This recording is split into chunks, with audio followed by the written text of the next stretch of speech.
everyone, and welcome back to another year of VAFA Tragics. Great to have you on board for 2017. As we say, a very good evening. Great to have some panel members back as well. Brenton Mann to my left. How are you, Brenton? I'm very well, Andrew. How are you? I'm very well. We've got an exciting edition. We do. It's always exciting here on the Tragics. It's not Nick Armistead. He is back, unfortunately, but we do have a fantastic new addition. Nicole Erasmus, welcome to the panel. Thank you for having me. I'm very excited. We're going to learn a little bit more about Nicole now and learn a bit how you've come to join us on the panel. I'll say hello to you in a second, Nick, but let's get into Nicole and welcome her into the show. Here's a little bit about Nicole. A keen sports enthusiast and writer, Nicole Erasmus has always been destined to break into the sports industry. Her passion for analysing different sports led her to Homeschooling Institute of TAFE, where she currently studies a Bachelor of Sports Media. She has already had a taste of the VAFA when she assisted Yarra Old Grammarians as part of her course, while also working as a marketing and communications consultant with Knox City FC.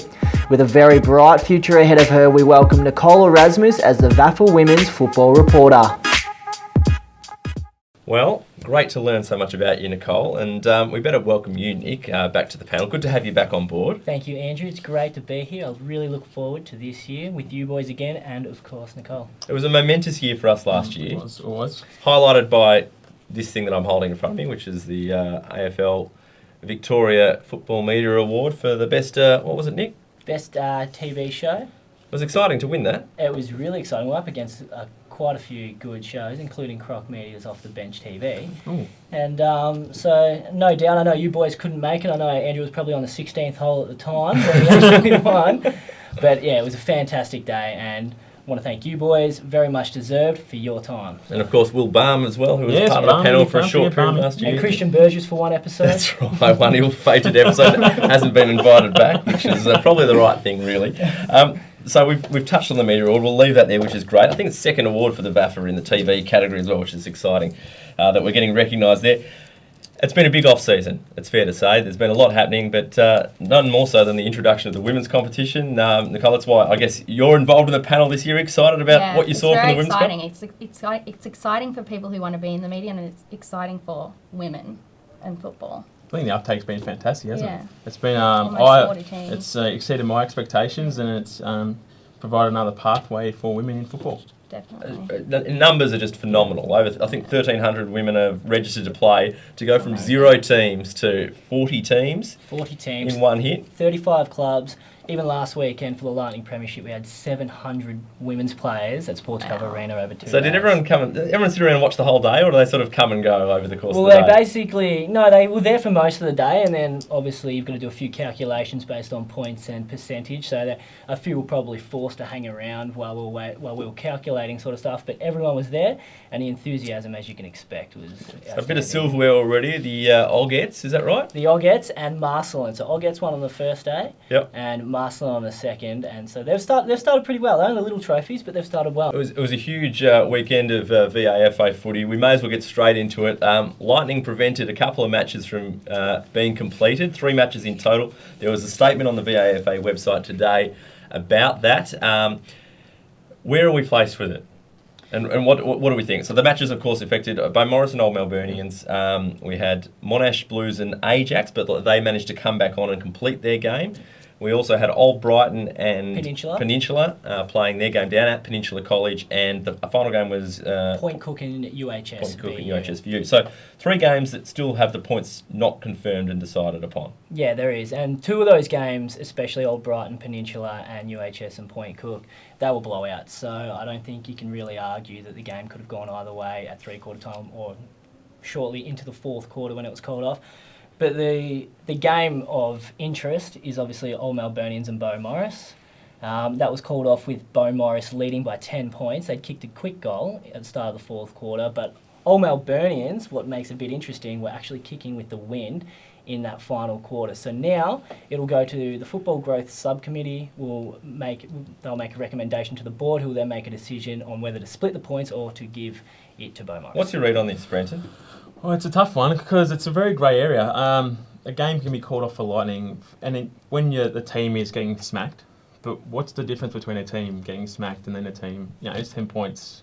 How are they going to say Point Cook weren't going to kick 10 exactly goals? Exactly right. How are they going to judge that in coming rounds, if it happens again in coming years, you can't have too much grey area when you write legislation. So it's going to be a tough one to adjudicate. And what are they going to can also replay during the week as well. So it's going to be a contentious one, I think. I think that's a struggle to replay. Yeah. As much as I think we'd love to say, let's replay the game. Yeah. If you're playing on a Tuesday night, say tomorrow night, and you got to get run down to Banksia again, and the light's going to be good. Then you're playing in different conditions. How much of the game do you play? Is it from the time that the clock was stopped, or do you just play the whole last quarter again? Obviously, the prevailing wind is not necessarily the same. All those sorts of things throw up too many question marks for me. Disadvantages coming into the following week. You played, 5 quarters of footy instead of playing 4. I think you're right though, Nick. Those games where the result looked to be a foregone conclusion, for want of a better word, obviously, barring a miracle, kicking 10 goals to none in the last quarter, etc. for Point Cook, I think for Peninsula they were a bit further out of the reckoning. But 3 points. But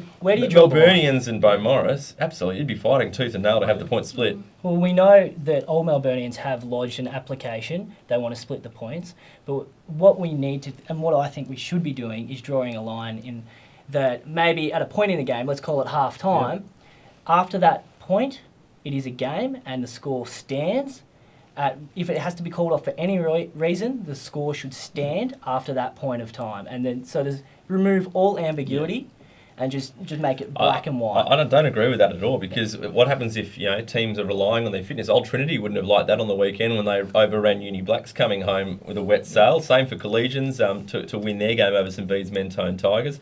I think you can't say that, because footy is a war of attrition over the 2 hours. I don't like using war, but it is a battle of attrition over 2 hours. And if you're the fitter side, that's one of the beautiful things about football. You can come from the clouds and win a game. But if teams know that that's the case, they know that this is the rule, then they can't argue if it goes against them. I know it goes against those sorts of teams, but they can't argue the point. You can set yourself to win the game in the first half, and then bring a fire truck up to the side of the oval and flood the oval. Well, that would be strange. I'm just throwing it. Really left field there. Extreme. Really left field. That is a bit extreme. So we'll find out. You caught up with Benny Goodman, of course, the head of football and umpiring at the VAFA, and asked him a couple of questions about how this matter would be resolved. Any game that gets called off, it's subjective. The umpires need to make a decision based on what they deem to be a dangerous situation, e.g. lightning in this case. And whilst there's lightning all goes around, lightning is not an exact science, the way it comes down and strikes whatever it may. So the umpire's got to make a judgment call on the safety of everyone that's participating on the ground. Players, umpires, officials, water carriers, runners, etc., to make sure everyone there, their safety is paramount.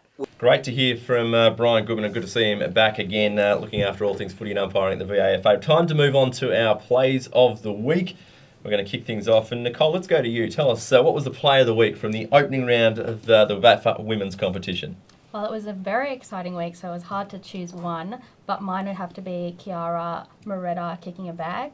And she plays for Marsland. She kicked 6 goals. Yeah, superb performance. We love seeing the big bags. They get a big run on the Tragics. If you manage to get a bag, you're half a chance in the plays of the week. Nick, who'd you have? Well, I've got another bag of 6 to one of our favourites here, and a big fan of VAFA Tragics, Damon Marcon from Preston Bullants. They've gone up to Division 1 after winning Division 2 last year and beaten Ivanhoe by 104 points. And Marcon, who we know is a midfielder, half-forward type, has bagged 6 goals in a best-on-ground performance. So Damon, play of the week. Brenton, who have you got for us? I've gone to old Mentonians, and James Dalzotto kicked. I'll just team with the theme. He kicked another bag. He kicked a bag of 6. He was outstanding in Mentonians' win over Oggs on the weekend. And now mine's a bit of an obscure one again, a bit like my fire truck flooding the ground suggestion before. Going back to the Beaumaris and Old Melburnians game, for 3 quarters, you can see here the footage, red ball, and the throw up in the middle of the ground, red ball, and then in the last quarter, yellow ball. Great initiative by the umpires, absolutely brilliant decision. And I certainly think in a lot of the VAFA games, we've seen it over the years gone by where it's been really dark late in the quarter. Let's get the yellow ball in action. I like it a lot. Well done. And I'm not sure if it was you, Benny, again, but hats on the back to those that did the yellow ball. Moving on to some of the other discussion points, promotion and demotion sides. This is always an interesting one when you see sides come up and down from promotion and demotion in the VAFA. Nick, you've got some interesting numbers here. I do. So for the teams that have gone up, so teams that have been promoted from making the grand final, only 3 teams, and that's including Beaumaris, if they do end up getting the points, actually won in the first week. Preston, as I mentioned, had the big win over Ivanhoe by 104 points. Old Mentonians, now I've counted them in it, but really they play Old Geelong, and that was a grand final rematch, so they're not playing a team that was in Premier C last year. Every other side lost. And we look at Premier B, they lost big. Mazenod, who went up, lost by 113 to St Bernard's, and Peninsula, who went up, lost by 93 to Old Brighton. So the gap's getting bigger, is what we're saying. It's a real challenge, and it's going to be a challenge for the women's, how they grade the competitions. But the gradings in the men's, we can see that the difference between each of the sections seems to be expanding. Tough for Mazenod. St Bernard's had they had a down year, obviously, in 2016. They come off not a grand final, but they were very good in 2015. So they were been stinging. Yeah, Premiers in 2015. Premiers in 2015. So they were been stinging from their 2016, and Mazenod just hit them. They hit Mazenod like a truck. VAFA people regularly say that Premier C to Premier B is probably the biggest jump. Do you agree no, I'd with say that? Premier B to Premier. Yep. Yeah, William Buck Premier, I think, is just getting further and further ahead, and that leads us into another discussion point, which we're going to get to later in the show, about the number of top end players particularly from AFL careers that are coming back to the VAFA now. So stick around for that. So takeaway from this is we'll see. It's a wait and see. It's a small situation. sample size. Small sample size, one game. Maybe. Plenty more to come on the Tragics. We'll be back with more right after this. Anytime is the right time to get fit at Anytime Fitness. Access over 400 gyms across the country 24/7 and discover why more Australians train at Anytime Fitness than any other gym. Go online and register now for your free 7-day pass and feel something better. Plenty more still to get through on the Tragics. We're going to keep things moving though, and get back to you, Nicole, to tell us all about what happened in the first ever round of women's footy in the VAFA. So it's a very exciting round and start to the season. There were both big wins and close contests across the competition. So with over 35 competing teams, about 40, Hampton Rovers and Ormond kicked off the proceedings on Friday night at Bosch James Reserve. Both teams played their part in the glass ceiling breaking time for women's football, where the final score was 17-40 Ormond's way. So you can tell it was pretty well contested. Saturday also featured some competitive encounters. Some of these included a 49-8 Old Carry win over Ivanhoe, a 34-point win over Canterbury FC by Hawthorn Amateur Football Club, and a 57-19-point Caulfield Grammarians win over Old Hellebury. Then, alongside, West Brunswick were able to beat UHS. Old Zabrans defeated Collegians. Old Geelong took home the points against Old Camberwell. Oakley managed to hold off De La Salle, and Beaumaris got the win against St Mary's Salesian 1. Okay, so I want to ask you about that then. So who has stood out then? Who is the statement? Who's made a statement? Out of those teams? Yeah, because I would argue that Marcel and Sheagles were the team that made a statement on the weekend. Yeah, they had a massive win. So Marcel, along with Scrub Saints and Old Trinity, started off their season with a bang, recording big wins. Marcel had a massive win, like a really big win. 184 points. Yeah. You wanted to talk about this, Nick. I know it's on the agenda, about the number of players that are coming from the top level into the VAFA, which I think is a fantastic thing. I'm all for it. Obviously, with the point system now in play across all of AFL Victoria, it creates some issues for clubs trying to squeeze these players in, but under the point structure. And I think for those that don't understand why we do it, it's important to note we need to do it so that the leagues outside of the VAFA can't poach players from the VAFA clubs and get them for 1 point. So if the VAFA didn't sign up to it, it would have entitled clubs outside of the VAFA to poach these players for 1 point. They could go carte blanche on the whole. Yeah, exactly right. So Premier you Division, get all these VAFA players. So rather than being worth 5 points, if they come out of the VAFA, they'd be worth only 1 point. So the VAFA had to sign up to it. Yep. So it's important to know that. But I think when you're club and you're able to sign the likes of Jay Schultz, Mitch Brown, and Mark Jamer, a la St Kevin's, pretty impressive stuff. I think it's been really impressive, and I think they've been the massive winners out of this off season. They've gone out, they've put a target on the players that they wanted, and they've gone out and they've got them. And as you could tell by their 42-point win over University Blues, Mitch Brown and Jay Schultz both playing a role. J Mar's injured at the moment, will come back soon. But they're going to make a difference. I think the other thing, Brendan, is the players that are coming in, and you've got the list up on the screen there, Nick, of all the different players that have come in.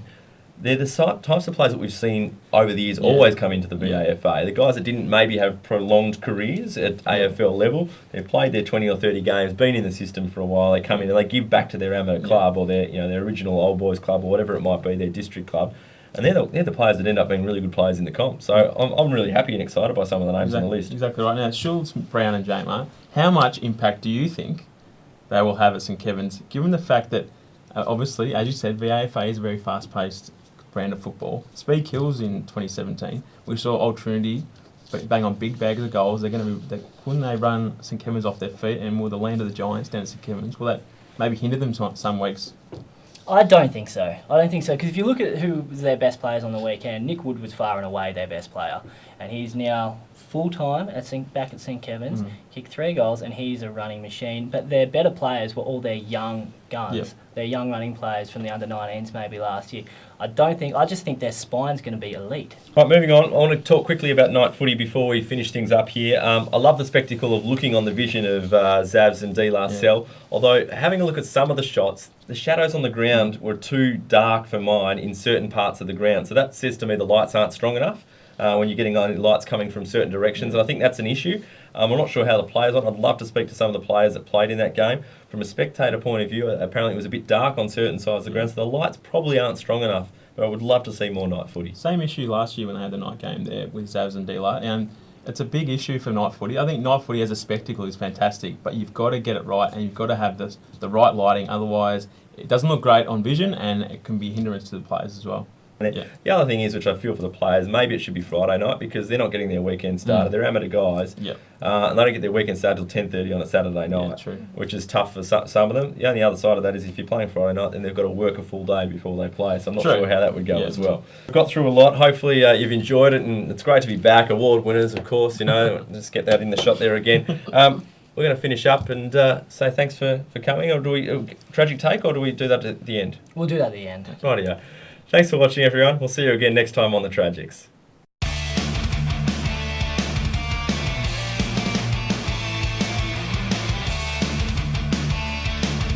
We've received numerous reports about how VAFA Women's is changing the culture of our club and of our association. But what you might not know is that they're also changing our post-match celebrations. Now, while we saw Old Trinity girls bring a birthday cake for one of their players, we also saw Hampton Rovers sing a song with more gusto than I think we've ever seen without not one of them knowing the words. But my favourite, Old Geelong. After the Oggets won the Lightning Premiership on day one, they've received their trophy, gone and sat down and popped 3 bottles of Veuve Clicquot. Sat there and drank it on Sports Cover Arena. Now that's the type of post-match celebration and enthusiasm I love to see in this association.